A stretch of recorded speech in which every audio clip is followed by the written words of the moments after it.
할렐루야. 오늘도 새날을 주신 하나님을 찬양합니다. 어제는 거룩한 주일을 보내고 또 새로운 한 주간을 시작합니다.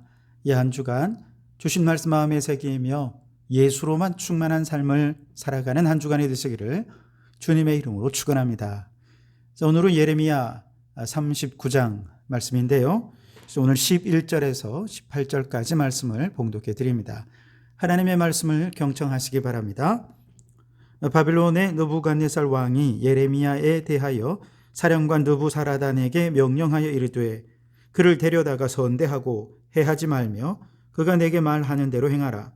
이에 사령관 느부사라단과 내시장 느부사스반과 궁중장관 네르갈사레셀과 바벨론 왕의 모든 장관이 사람을 보내어 예레미야를 감옥들에서 데리고 사반의 손자 아히감의 아들 그다랴에게 넘겨서 그를 집으로 데려가게 하매 그가 백성 가운데에 사하니라. 예레미야가 감옥들에 갇혔을 때에 여호와의 말씀이 그에게 임하니라. 이르시되 너는 가서 구수인 에벳멜렉에게 말하기를 만군의 여호와 이스라엘의 하나님의 말씀에 내가 이 성에 재난을 내리고 복을 내리지 아니하리라 한 나의 말이 그날에 내 눈앞에 이루리라. 여호와의 말씀이니라. 내가 그날에 너를 구원하리니 내가 그 두려워하는 사람들의 손에 넘겨지지 아니하리라. 내가 반드시 너를 구원할 것인즉 내가 칼에 죽지 아니하고 내가 노량물같이 내 목숨을 얻을 것이니 이는 네가 나를 믿었음이라. 여호와의 말씀이니라 하시더라. 아멘. 오늘도 이 말씀을 통해 우리에게 주시는 하나님의 음성을 듣게 되기를 바랍니다. 드디어 예루살렘 성이 바벨론에 의해 함락이 됩니다. 바벨론에 예루살렘을 에워싸고 치기 시작한 것은 시드기야 즉위 후 9년 10번째 달이었고 멸망한 것은 11년 넷째 달이었으니까 무려 1년 6개월이 걸렸습니다. 당시에는 정복하기 어려운 성을 함락시키려 할 때는 성벽을 아예 뺑 둘러 에워쌉니다. 그리고 그곳으로 들어가는 모든 물자를 차단시키죠. 그렇게 물과 음식과 모든 것이 차단된 상태에서 아무것도 공급받지 못한 채 버티다 못한 성 안의 백성들은 결국 항복할 수밖에 없을 것 아니겠습니까? 바로 이런 전술을 예루살렘 함락을 위해 적용한 것이죠. 나중에 예레미야 52장 말씀에 보면 이 1년 6개월 동안 예루살렘 안에서 일어난 일들을 아주 적나라하게 기록하고 있는데요. 전염병이 돌아 죽은 사람도 있고 또 오늘은 우리 집 아들 잡아먹고 내일은 옆집 아들 잡아먹기로 약속했는데 옆집 사람이 아들을 내어놓지 않아서 그만 싸움이 일어난 끔찍하고 비극적인 일들도 발생했던 것을 기록하고 있습니다. 그러다가 결국 BC 587년 4월 9일 마침내 집중적으로 공략한 성벽 한쪽이 뚫렸고 바벨론 군사들이 성 안으로 물밀듯이 밀어닥칩니다. 오늘 3절에 보면 바벨론의 왕의 모든 고관이 나타나 중문에 앉으니 곧 네르갈사레셀과 삼갈네부와 내시장 살스김이니 네르갈사라셀은 궁중장관이며 바벨론의 왕의 나머지 고관들도 있더라 그랬습니다. 여기서 이들이 중문에 앉았다라고 하는 것은 바벨론이 예루살렘 성을 실질적으로 통치하기 시작했다는 뜻입니다. 완전한 정복을 위해 뒤처리를 하느라고 시간이 지체되던 그날 밤 시드기야 왕과 그를 따르는 군사들이 몰래 성읍을 빠져나가 애굽으로 가기 위해 아라바 길에 들어섭니다.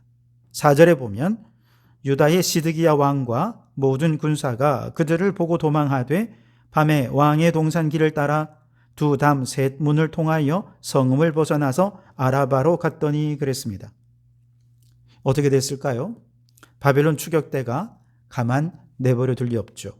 끝까지 쫓아와서 여리고 평지에서 결국 붙잡고 말았습니다. 5절에 보면 갈대아인의 구운대가 그들을 따라 여리고 평원에서 시드기야에게 미쳐 그를 잡아서 데리고 하맛 땅 림나에 있는 바벨론의 느부갓네살 왕에게로 올라가매 왕이 그를 신문하였더라 그랬습니다.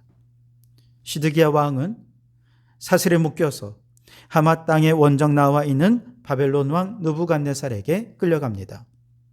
이 느부갓네살 왕은 진작에 항복하지 않고 너무 오래 전쟁을 끌었던 유다 왕에 대한 분풀이로 시드기야 왕이 보는 눈앞에서 그의 아들들과 그의 측근 신하들을 죽는 모습을 왕이 직접 보게 했습니다. 6절에 바벨론의 왕이 림나에서 시드기야의 눈앞에서 그의 아들들을 죽였고 왕이 또 유다의 모든 귀족을 죽였으며 그랬습니다. 게다가 바벨론 왕 느부갓네살은 이것도 성에 차지 않았는지 자신이 세운 시드기야의 반역을 얼마나 무섭게 다루었는지요.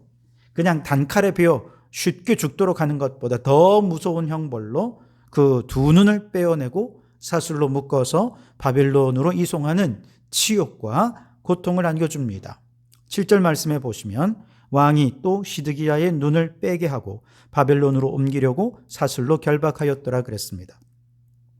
자, 이렇게 왕을 잃은 나라, 결국 하나님께서 예언하신 대로 예루살렘 왕궁과 백성들의 집은 다 불타게 되고 성벽이 무너져 버리고 말죠. 8절에 갈대아인들이 왕궁과 백성의 집을 불사르며 예루살렘 성벽을 헐었고 그랬습니다.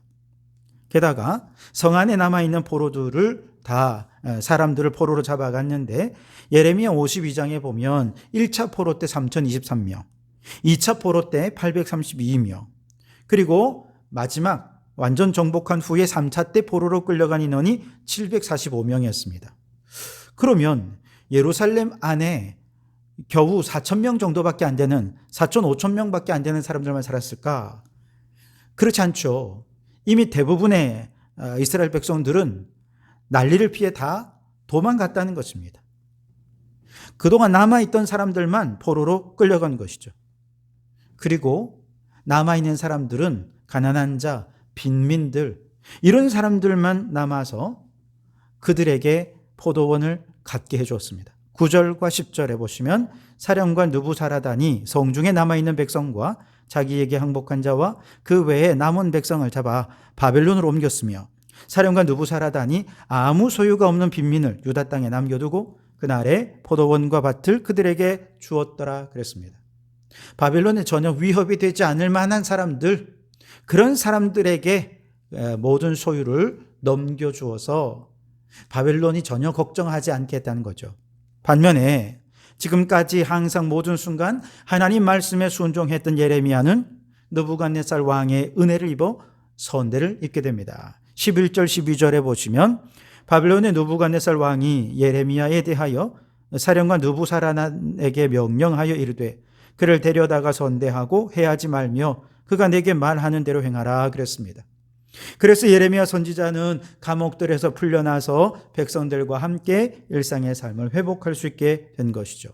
한 걸음 더 나아가 그 예레미야를 도왔던 에벳멜렉, 여러분 기억하시죠? 그도 하나님께서 예루살렘이 다 멸망하는 과정에도 그를 구원해 주시겠다고 약속해 주셨고 그 약속이 온전히 성취됩니다. 오늘 17절 18절에 보시면 여호와의 말씀이니라 내가 그날에 너를 구원하리니 내가 그 두려워하는 사람들의 손에 넘겨지지 아니하리라. 내가 반드시 너를 구원할 것인즉 내가 칼에 죽지 아니하고 내가 노량물같이 내 목숨을 얻을 것이니 이는 네가 나를 믿었음이라 여호와의 말씀이니라 하시더라 그랬습니다. 여러분, 다윗에 의해 준비되었고 솔로몬에 의해 건축된 예루살렘은 얼마나 아름답고 장엄한 성전이었습니까? 또 그 성벽은 솔로몬에 의해 축성되고 히스기야 왕에 의해서 보수된 성벽입니다. 얼마나 견고하고 튼튼한 성벽이었는지요. 그러나 아무리 성벽이 튼튼해도 성 안에 사는 사람들이 죄악이 가득하고 회개하지 않아서 하나님께서 결국 은혜의 손길을 거두고 떠나버리시고 얼굴빛을 거두어 그 얼굴을 다른 데로 돌려버리시니 어떻게 됩니까? 난공불락의 예루살렘 성도 결국 무너지고 폐허가 되고 만 것이죠. 많은 사람들은요, 위기의 순간 자신을 방어해주고 지켜줄 튼튼한 성벽을 쌓습니다. 그리고 그것을 쌓는데 많은 시간과 에너지를 투자하지요. 그래서 많은 돈이 있으면 그것이 성벽이 되어 자신을 지켜줄 거라 생각합니다. 높은 권세를 쌓으면 그것이 성벽이 되어 자신을 지켜주고 높은 명예를 쌓고 성공하고 출세하는 것들이 튼튼한 성벽이 되어 자신을 지켜줄 거라 생각하지만 그 마음속, 그 영혼이 하나님을 믿지 않고 의지하지 않은 채 자기 자신만 의지하고 죄 가운데 산다면 그렇게 높이 쌓아갔던 모든 성벽들, 그렇게 튼튼하고 두껍게 쌓아온 모든 성벽들은 돈도 명예도 권세도 다 무너지게 되고 만다는 것이죠. 반면에 예레미야는 오직 하나님의 말씀만 성벽으로 여기며 살다가 끊임없이 생명의 위협을 받고 온갖 고초를 당하지만 유다가 망하는 그날 마지막 때 예루살렘의 성벽이 모두 다 무너진 그 심판의 날에 하나님의 말씀의 성벽이 무너지지 않는 거예요. 하나님의 말씀의 성벽이 그들을 지켜 주었던 것이죠. 그래서 예레미야와 에벳멜렉은 하나님께서 그들을 구원해 주셨습니다. 오늘 18절에 보시면 하나님께서 에벳멜렉을 구원하시겠다 약속해 주시면서 이 약속을 주시는 이유가 뭐냐? 이는 네가 나를 믿었음이라 그랬습니다. 하나님의 말씀을 믿고 그 믿음으로 성벽을 쌓았더니 하나님께서 그들을 구원해 주신 것이죠. 자, 여러분, 오늘 여러분은 자신을 지키기 위해 무슨 성벽을 쌓고 계십니까? 아마 노후를 지키기 위해 연금을 넣는 분, 혹은 보험도 두는 분들도 많습니다. 질병으로부터 자신을 지키기 위해 실손보험도 들고요. 저도 들었습니다. 어떤 분은 암보험도 들고 2중, 3중으로 겹겹이 성벽을 쌓지만 여러분, 중요한 것은 그게 나쁘다는 얘기가 아닙니다.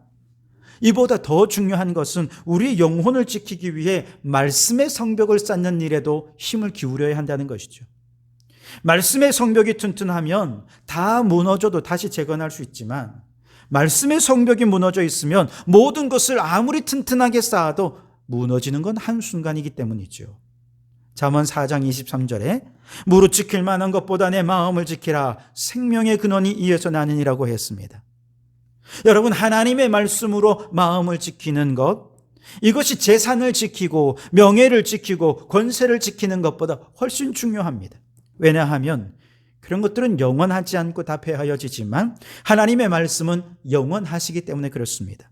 이사야 40장 6절로 8절에 보면 말하는 자의 소리여 이르되 외치라 대답하되 내가 무엇이라 외치리까 하니 이르되 모든 육체는 풀이요 그의 모든 아름다움은 들의 꽃과 같으니 풀은 마르고 꽃이 시들문 여호와의 기운이 그 위에 부을미라. 이 백성은 실로 풀이로다. 풀은 마르고 꽃은 시드나 우리 하나님의 말씀은 영원히 서리라 하라. 아멘. 여러분, 세상 모든 것은 다 무너지는 날이 옵니다. 그러나 다 무너져도 영원하신 하나님의 말씀이 성벽이 되어 있으면 그 성벽이, 그 말씀이 여러분의 영혼을 지키고 그 믿음을 지켜서 주님을 맞이하는 날 우리는 기쁨으로 주님을 맞이하고 주님과 함께 영원한 천국에 이르게 될 줄 믿습니다. 그러니 오늘 튼튼한 말씀의 성벽으로 우리의 영혼을 잘 지키며 살아서 주님 맞을 준비하는 성도들이 되시기를 주님의 이름으로 축원합니다. 기도하겠습니다. 하나님, 자신을 지키기 위해 튼튼하게 쌓아왔던 돈, 명예, 권세, 성공, 출세 등 모든 것은 결국 다 무너지게 마련입니다. 그러나 영원히 무너지지 않을 하나님의 말씀으로 성벽을 쌓아 우리의 마음과 영혼을 잘 지키게 하옵소서. 그리하여 결정적인 순간에 다 무너져도 하나님께서 지키시고 구원하시는 축복을 누리게 해 주시옵소서. 예수님 이름으로 기도하옵나이다. 아멘.